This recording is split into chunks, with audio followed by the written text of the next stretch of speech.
ഭീതിയുടെ പ്രതീതി സമ്മാനിക്കുന്ന അന്തരീക്ഷത്തിൽ നിന്നും അപ്പാടെ വ്യത്യസ്തമായ സെമിത്തേരി നിർമ്മിച്ചിരിക്കുകയാണ് തൃശ്ശൂരിലെ ഒരു ക്രൈസ്തവ ദേവാലയം.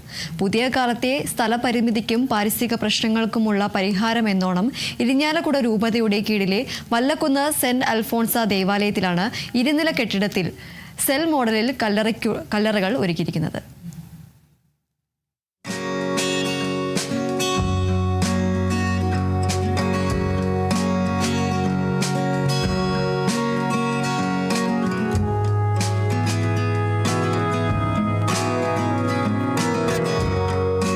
ഒരു പാരിഷ് ഹാൾ അല്ലെങ്കിൽ ഷോപ്പിംഗ് മാൾ എന്ന് പുറത്തുനിന്ന് നോക്കുമ്പോൾ തോന്നുമെങ്കിലും അകത്ത് കയറിയാൽ ഇരുനിലകളിലായി 6000 ചതുരശ്ര അടിയിൽ 388 കല്ലറകളാണ് ഒരുക്കിയിരിക്കുന്നത്.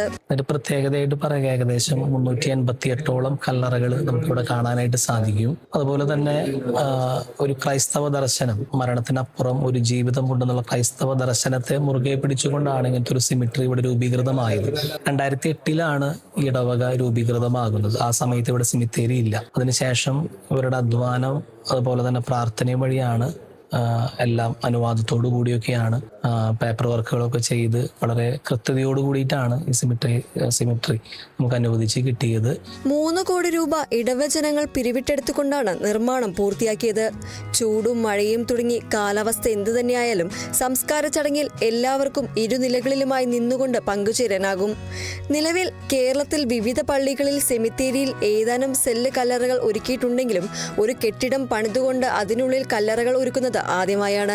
പഴയകാല തുറന്ന സെമിത്തേരികളുടെ സമീപത്തെ താമസക്കാർക്ക് അനുഭവിക്കേണ്ടി വരുന്ന പാരിസ്ഥിതിക പ്രശ്നങ്ങളും പുതിയ സെമിത്തേരിയിലൂടെ ഇല്ലാതാകും. കൺസ്ട്രക്ഷൻ ഇത് കംപ്ലീറ്റ് കോൺക്രീറ്റ് സ്ട്രക്ചറാണ്, റീഇൻഫോഴ്സ്ഡ് ആണ്. ഒരു 100 years ലൈഫ് നമ്മൾ അഷ്വർ ചെയ്തിട്ടുണ്ട്. കാരണം ഇതെപ്പോഴും നമുക്ക് മാറ്റി മറിക്കാൻ പറ്റില്ല, ഒരു മെയിൻ്റനൻസും പാടില്ല.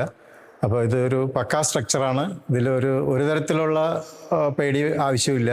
Always withstand any type of climate. ഇത് സാങ്ഷൻ ചെയ്യുന്നതിന് മുന്നേ ഫീൽഡ് ഇൻസ്പെക്ഷൻ ഉണ്ട്.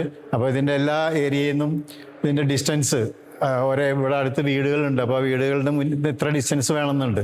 അതെല്ലാം കീപ്പ് ചെയ്ത് എല്ലാ മാൻഡേറ്ററി റിക്വയർമെൻറ്റ്സും ലീഗൽ റിക്വയർമെൻറ്റ്സും ഞങ്ങളെല്ലാം ഫുൾഫിൽ ചെയ്തിട്ടാണ് ഈ സ്ട്രക്ചർ ചെയ്തിരിക്കുന്നത്. നൈലോൺ, അതുപോലെ തന്നെ പ്ലാസ്റ്റിക് അങ്ങനെയുള്ള ഒന്നും പാടില്ല. മെറ്റാലിക് അങ്ങനത്തെ ഒരു സാധനങ്ങളും ഇതിൽ വോൾട്ടിൽ വെക്കാൻ പാടില്ല, ബോഡിയുടെ കൂടെ ഉണ്ടാവാൻ പാടില്ല. അപ്പോൾ ഇതെല്ലാം പെട്ടെന്ന് ബയോഗ്രേഡബിൾ ആയിട്ടുള്ള മെറ്റീരിയൽ ആയിരിക്കണം. ആ രീതിയിലാണ് ഇത് ഡിസൈൻ ചെയ്തിരിക്കുന്നത്. അപ്പോൾ ഞങ്ങൾ കോസ്റ്റിൽ അങ്ങനെ ക്വാളിറ്റിയിൽ ഒരു കോംപ്രമൈസ് ഉണ്ടായിട്ടില്ല. എല്ലാം നല്ല ബ്രാൻഡ് മെറ്റീരിയലാണ്. സ്റ്റീലായാലും സിമെൻ്റ് ആയാലും ഞങ്ങൾ ഉപയോഗിച്ചിരിക്കുന്നത് വളരെ ബ്രാൻഡ് മെറ്റീരിയലാണ് ഇതിൽ. അതെ, ഇത്ര ഇതിലൊരു സെമിത്തേരി ആദ്യമായിട്ടാണ്. ഇനി കേരളത്തിൽ തന്നെ വളരെ റയറായിരിക്കും എനിക്ക് തോന്നണം. നാളിതുവരെ വല്ലക്കുന്ന് ഇടവയ്ക്ക് സ്വന്തമായി സെമിത്തേരി ഇല്ലാത്തതിനാൽ തൊട്ടടുത്ത പള്ളിയിലായിരുന്നു മൃതദേഹങ്ങൾ സംസ്കരിച്ചിരുന്നത്. ഈ സാഹചര്യത്തിൽ 2018 സെല്ല് സെമിത്തേരിയുടെ നിർമ്മാണാശയം ഇടവക അംഗങ്ങൾക്കിടയിൽ രൂപപ്പെടുന്നത്. കഴിഞ്ഞ 1.5 വർഷം മുമ്പാണ് നിർമ്മാണം ആരംഭിച്ചത്. പുതിയ സെമിത്തേരി ഉദ്ഘാടനം ചെയ്തതോടെ അടുത്തിടെ മരണപ്പെട്ട 30 പേരുടെ ഭൗതിക അവശിഷ്ടങ്ങൾ ഇവിടെ എത്തിച്ച് സെല്ലുകളിൽ സംസ്കരിച്ചിട്ടുണ്ട്. ഇവ ദ്രവിക്കുന്ന മുറയ്ക്ക് സെല്ലുകളുടെ പിന്നിലെ അസ്ഥിക്കുഴിയിലേക്ക് നിക്ഷേപിക്കപ്പെടുകയും പുതിയ ആളുകളെ ആ സെല്ലുകളിൽ സംസ്കരിക്കാനും സാധിക്കും. Kerala vision news, Thrissur.